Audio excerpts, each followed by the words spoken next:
تونس قامت بثورة فريدة من نوعها كانت عبرة ومثالا احتذى به كثير من دول العالم.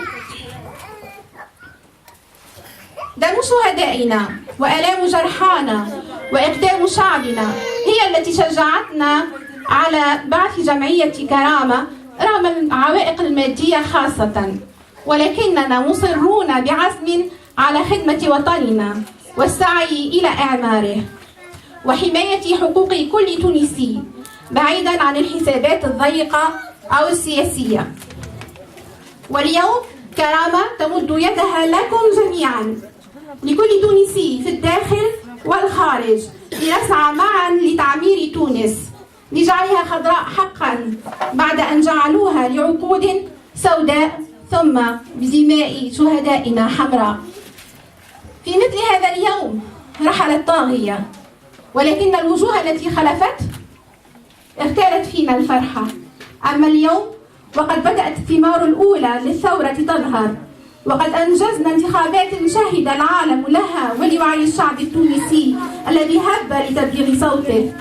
اليوم وقد بدأت الإصلاحات تظهر وتطل، وإن كان باحتشام، فإننا يحق لنا أن نفرح بهذا الإنجاز وأن نطالب معا بالتسريع في الإصلاحات وتطهير البلاد وإحقاق الحقوق، وعلينا نحن جميعا البناء. تونس لم تكن لنا، تونس كانت لهم ولأتباعهم. أما اليوم وقد حرر الشعب بلاده واسترجعها، أصبحت تونس لنا جميعا، وعلى كل ساعد منا أن يساهم في بنائها، كل بما سخر له، كل بما يستطيع، وكلنا نستطيع. لا يوجد تونسي لا يستطيع مهما كان مستواه العلمي ومهما كان مستواه المادي. كلنا نستطيع المساهمة في بناء تونس، انطلاقا من بعض المشاريع الكبرى ونشر العلم والتكوين، مرورا بفرض احترام الحريات، ووصولا للدعاء والكلمة الطيبة. وابتسامتك في وجه أخيك صدقة.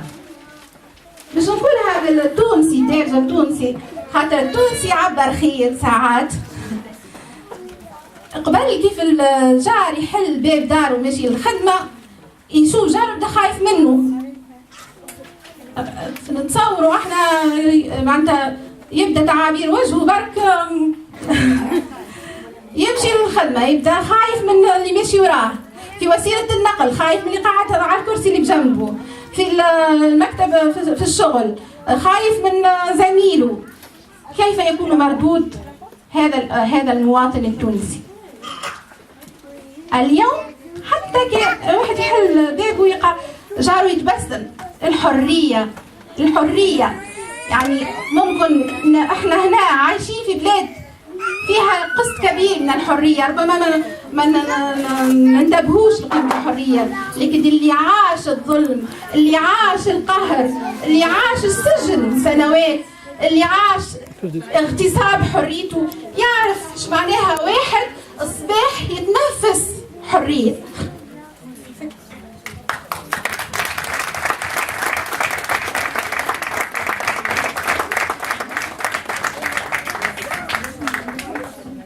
أشكركم جميعا على مشاركتكم معنا هذه الأمسية في هذه الذكرى التاريخية. أشكر ضيوفنا الأجلاء. أشكر لأول مرة في حياتي ممثلين عن السلطة التونسية أو ممثلين للدولة التونسية، ممثلين عن القنصلية. كنت أنا أخشى الذهاب إلى القنصلية لاستخراج جواز سفري، لكي أستخرج جواز سفر ابني عمره سنة، أبقى 9 أشهر في انتظار جواز السفر، ويقولون لي أمور أمنية، لأنه الطفل عمره سنة أو سنتين مشبوه فيه، ربما يخطط التفجيرات في تونس. أول مرة في حياتي وأعيدها بفخر أني أستقبل ممثلين عن القنصلية التونسية. ومرحبا بكم، ونزلتم أهلا ومرحبا وحللتم سهلا.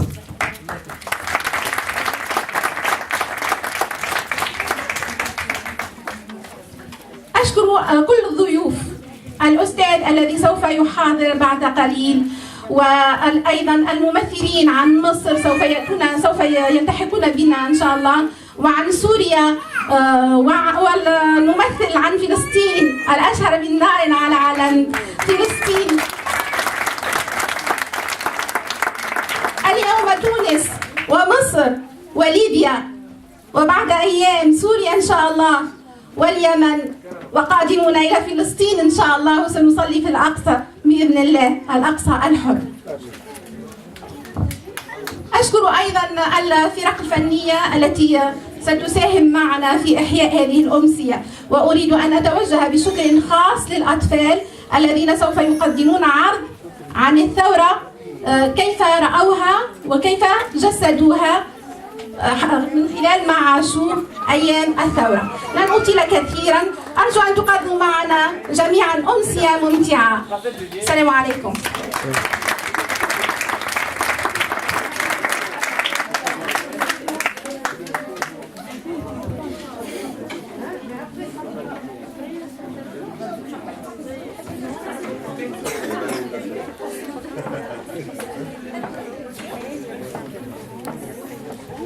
Bonsoir. Après la version arabe, vous avez le droit à la version française. Et ce sera avec d'autant plus de plaisir que je le ferai en version française qu'on a l'honneur de recevoir ce soir le professeur Edmond Jouve, qui est un des meilleurs représentants, je crois, de la francophonie dans le monde aujourd'hui. Je vous présente, il est ici, il nous fait l'honneur de sa présence. Alors, que dire, on parlait de Monsieur Edmond Jouve, si je devais faire sa biographie, j'en aurais pour toute la soirée. Je vais commencer par la fin. J'étais avec mon ami Daoul Ameri en Tunisie, à Tunis, le jour où l'Assemblée constituante avait pris sa place. Et puis, après avoir rencontré le président de l'Assemblée constituante et un confrère qui est devenu ministre du gouvernement actuel, nous sortions de l'hôtel où nous avions ce rendez-vous. Et je croisais Monsieur le professeur Edmond Jouve. Et je lui dis, Monsieur Jouve, vous me reconnaissez? Il m'a dit, non. Mais c'est normal, il y a eu tellement d'étudiants qu'ils ne s'attendaient forcément pas à me rencontrer à ce moment-là. Je lui dis, Monsieur Jouve, ça ne m'étonne pas. Vous êtes... Oui, ça n'a pas duré, évidemment, mais en même temps, je lui dis, ça ne m'étonne pas. Vous êtes un des rares professeurs dans ce monde à pouvoir se promener n'importe où dans le monde et rencontrer un de ses anciens étudiants. Monsieur le professeur Edmond Jouve a des étudiants dans le monde entier, dans tous les continents. D'ailleurs, l'année où j'ai fait son DEA, il y avait 25 nationalités représentées. Et dans ses anciens élèves, et même dans ses amis, il compte beaucoup de présidents, de ministres, d'ambassadeurs. C'est donc un honneur pour moi de le compter parmi nous ici ce soir. Que lorsque je lui ai proposé de participer, il n'a pas hésité un seul instant. Et c'était l'occasion d'ailleurs pour lui de me remettre ce mélange qui lui a été offert au moment où il a pris sa retraite en qualité de professeur à l'université Paris 5, je ne me trompe pas. Et je viens de regarder, il m'a dit regardez à la fin il y a des photos, je viens de constater qu'il y a des photos de moi il y a quelques années de ça. Ma femme a raison lorsqu'elle dit qu'il faut que je reprenne le sport, mais en dehors de ça, je constate avec grand plaisir que nous sommes de plus en plus nombreux à être présents. Donc je ne vais pas prolonger, la présentation. Il va faire une présentation et puis si vous le souhaitez, vous aurez l'occasion de lui poser quelques questions. Donc monsieur le professeur Jouve, ça fait longtemps que je ne vous avais pas donné la parole, mais c'est avec plaisir que je le retraite. Merci bien. Voilà, bien, je remercie mon cher étudiant, qui avait été un étudiant du groupe de tête, qui avait pris beaucoup d'initiatives, donc je ne suis pas surpris de le retrouver ici, président ou secrétaire adjoint. Voilà, et c'est évidemment avec grand plaisir que j'ai répondu que je viendrai bien volontiers pour cette célébration d'un pays qui n'est pas tout à fait pour moi égal à tous les autres, puisque c'est le pays où je me suis rendu le plus souvent. J'ai fait des missions d'enseignement dans 125 pays, ce qui n'est quand même pas tout à fait rien, et c'est en Tunisie où je suis allé le plus souvent. J'enseignais à l'ENA, à l'école des PTT, l'UAS, j'ai suivi des colloques à l'Université nationale, enfin, etc. Donc il y a beaucoup de choses qui me rattachent à la Tunisie. Et c'est avec grand plaisir que j'y reviens chaque fois que je le peux. Voilà, alors,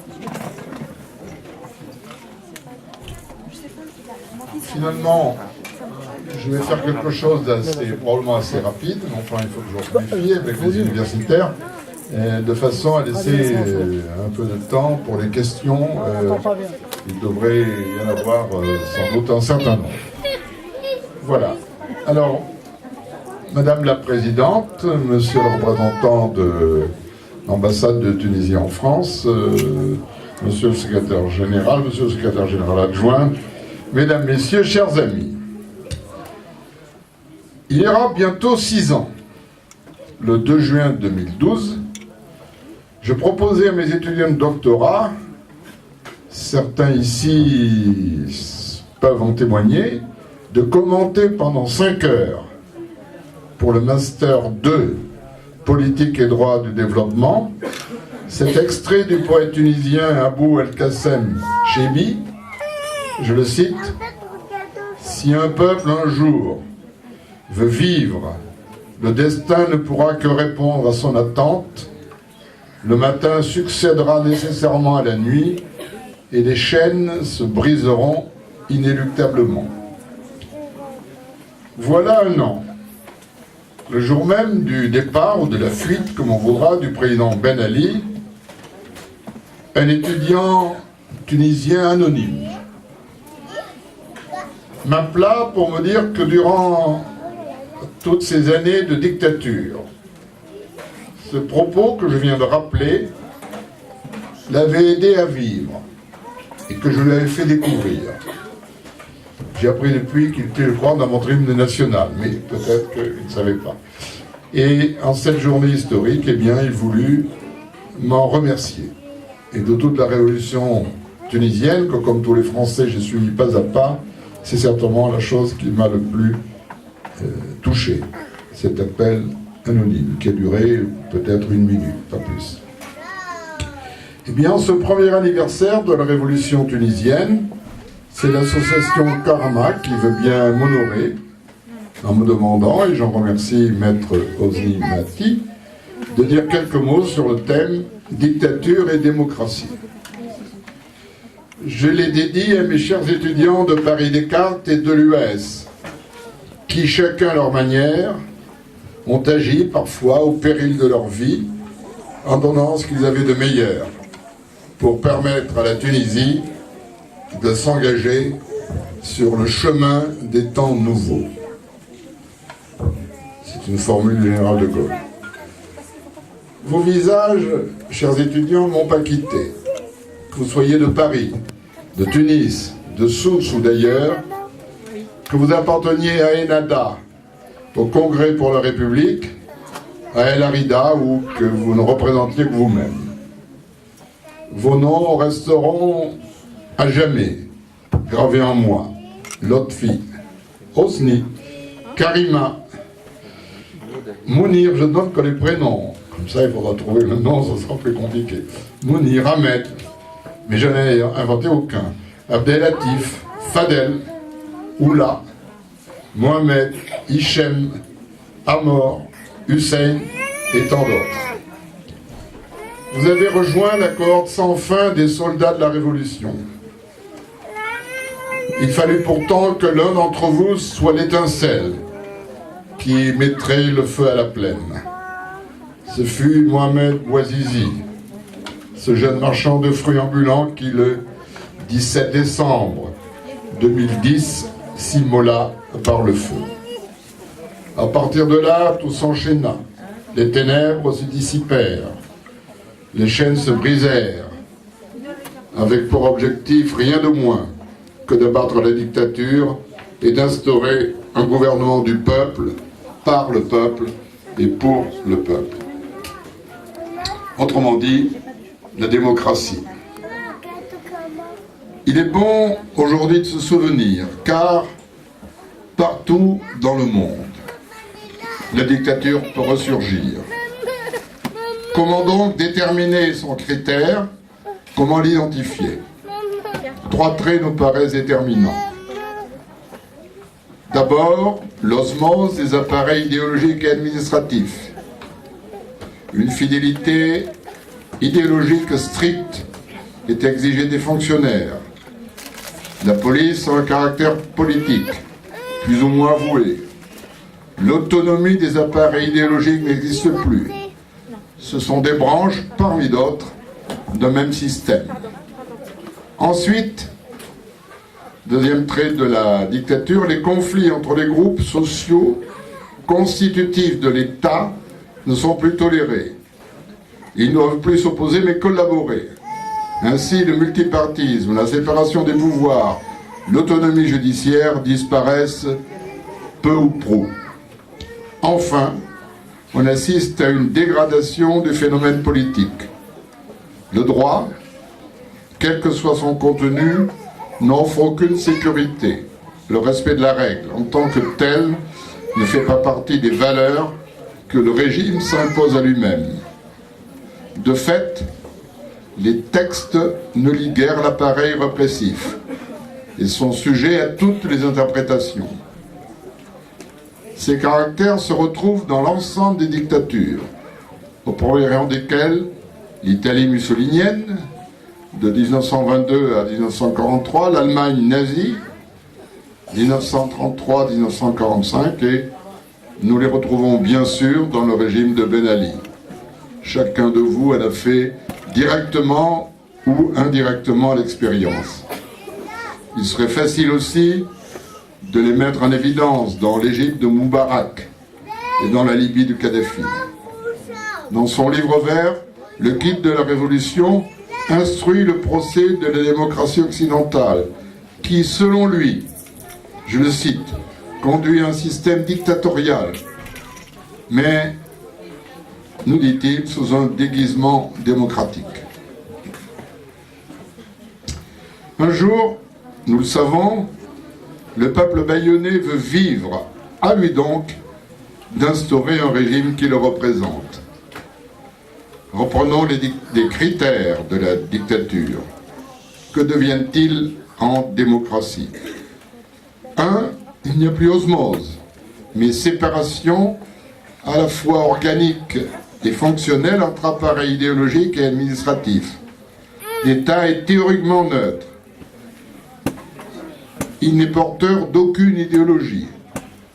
Il doit assurer l'égalité devant la loi de tous les citoyens, sans distinction d'origine, de race ou de religion. Il respecte toutes les croyances. Quant aux partis et groupements politiques, ils se forment et exercent leurs activités librement. La démocratie n'impose aucun régime particulier, elle les accueille tous dans la mesure où ils permettent au peuple de s'exprimer, qu'il s'agisse du régime parlementaire ou de collaboration des pouvoirs, du régime présidentiel ou de stricte séparation des pouvoirs, de régime d'assemblée ou de confusion des pouvoirs.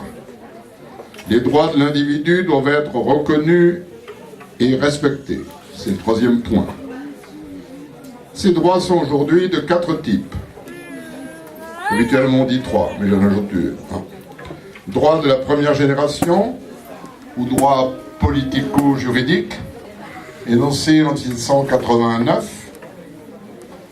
Droit de la deuxième génération, ou droit socio-économique, droit au travail, etc., proclamé en 1946. Droit de la troisième génération, ou droit de solidarité, ou droit des peuples, reconnu à l'issue de la Seconde Guerre mondiale. Et enfin, droit de la quatrième génération, ou droit bioéthique, tel qu'il commence à apparaître de nos jours, et qui pose évidemment bien des problèmes. Un organe, le Conseil constitutionnel, est en général prévu pour s'assurer du respect de ces principes, dont on estime parfois, c'est le cas en France, mais j'ai découvert récemment au cours d'un voyage au Maroc. Cela figurait dans la Constitution elle-même. Tous ces principes, tous ces droits et libertés qui figurent donc dans la Constitution, dans les préambules souvent, et dont on estime parfois qu'ils font partie du bloc de constitutionnalité qui avait été inventé autrefois par le doyen Vedel quand il était membre du Conseil constitutionnel français. Pour terminer, laissez-moi vous proposer 2 citations à méditer, un hommage aux martyrs de la Révolution. L'une de ces citations est tirée de la Bible, l'Apocalypse. « Oui, dit l'Esprit de Dieu, qu'ils se reposent de leur peine, car leurs œuvres les suivent. » L'autre est extraite du Coran, la sourate Al-Zumar, verset 20. « La terre de Dieu est vaste, et les endurants auront leur pleine récompense sans compter. » Voilà, je vous remercie. J'avais choisi d'être bref, mais je suis prêt à vous répondre. Et j'ai même dans ma poche la Constitution française. Voilà, merci.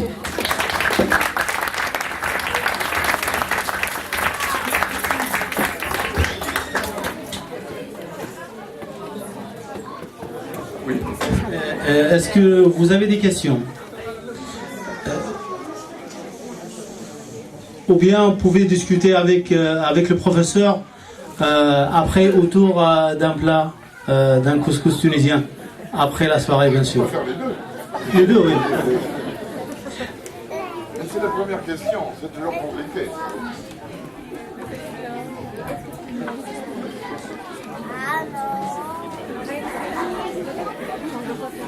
Si on n'a pas question, je pense que peut-être après le couscous, il va vous ouvrir l'appétit pour poser des questions. D'accord? Ben, on remercie le professeur et à une autre fois.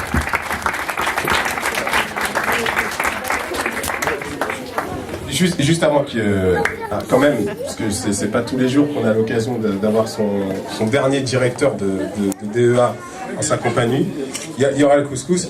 Je voulais une nouvelle fois vous remercier à titre personnel, mais aussi au nom de toute l'association, de vous être présenté. Et c'est encore une fois un plaisir de vous entendre. Merci beaucoup, monsieur le professeur. Oui, merci. Tout à fait. Merci. ميرسي بوكو دونك احنا السهره مش تتواصل ان شاء الله والسهره هذه كيما الثوره التونسيه شاركوا فيها الشباب والشيوخ والنساء والرجال والبنيات الصغار والوليدات الصغار. احنا الان عندنا عرض اللي هو عاملينه اولادنا اللي مولودين لهنا وليدات صغار من 5 سنين حتى ل 12 سنه باش يقوموا بعرض اللي هو يختلف على العروض اللي ممكن نعرفوها قبل. يعني غناء ما فيش فايده، هذا غناء فيه فايده. انا نطلب منكم انكم ترحبوا بهم بتصفيقه باهيه باش تتابعوهم. هذم شباب كرامه باش يقوموا بعرض حول حقوق الانسان.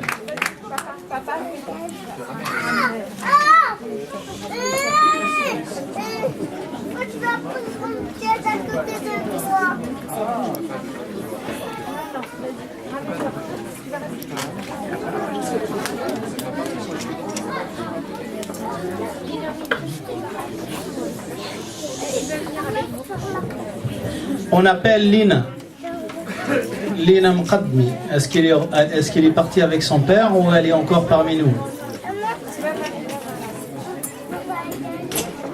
Ya Lina, aina anti?